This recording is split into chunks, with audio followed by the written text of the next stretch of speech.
Bonjour à tous et bienvenue dans votre émission pour un déconfinement réussi. Ce qu'il faut savoir. Vous êtes peut-être déjà au courant de cette nouvelle encourageante qui a fait le tour du monde. 2 projets de vaccins contre le Covid-19, un britannique et un chinois, ont produit une réponse immunitaire importante et démontré leur sûreté pour les patients, selon les résultats de 2 essais cliniques distincts, publiés lundi 20 juillet dans la revue médicale britannique The Lancet. Le premier, développé par l'Université d'Oxford en partenariat avec le groupe pharmaceutique AstraZeneca, a généré une forte réponse immunitaire dans un essai sur plus de 1000 patients volontaires sains. La réponse la plus forte a été observée chez les personnes ayant reçu 2 doses. Le second vaccin soutenu par CanSino Biologics a provoqué une forte réaction en termes d'anticorps dans un autre essai chez la plupart des quelques 500 patients.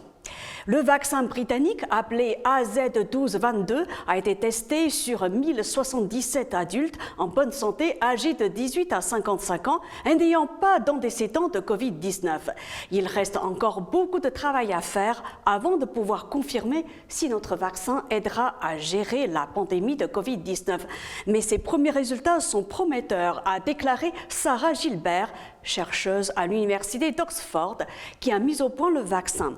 Nous ne savons toujours pas quelle est la force de la réponse immunitaire que nous devons provoquer pour protéger efficacement contre l'infection par le Covid-19, a-t-elle ajouté, et elle a souligné que les chercheurs devaient poursuivre les essais de phase avancée qui ont déjà commencé.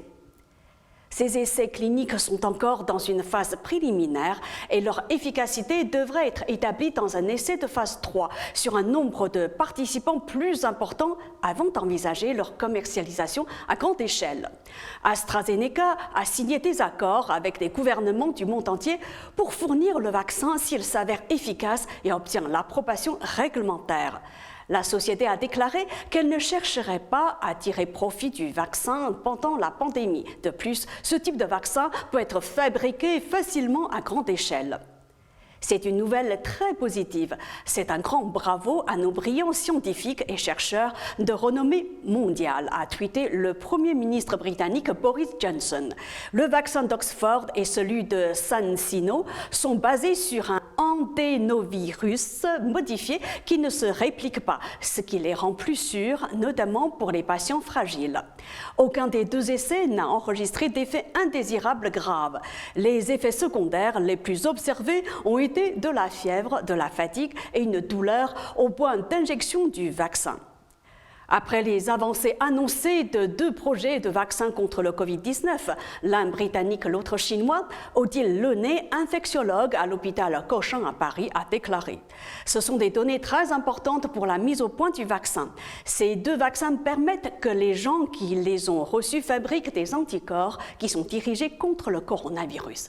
Il faut réaliser des essais dans des pays où le virus circule de façon importante. » Selon elle, ce que l'on cherche à montrer maintenant, c'est que le vaccin permet que les participants fabriquent des anticorps. C'est ce qui est publié dans ces résultats.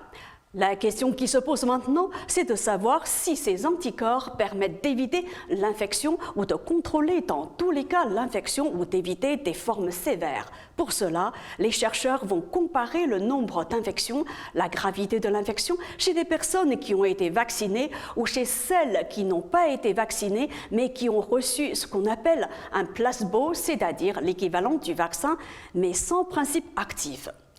Il y a plusieurs essais d'efficacité qui ont démarré, en particulier au Brésil, mais aussi en Afrique du Sud, au Mexique. La rapidité dépend évidemment de l'importance de la circulation du virus, mais on espère pouvoir avoir des premières données d'ici 3 mois. Donc, ce sont des données qui sont très importantes pour la mise au point et la mise à disponibilité du vaccin. C'est la fin de cette émission. Merci de l'avoir suivi. À demain.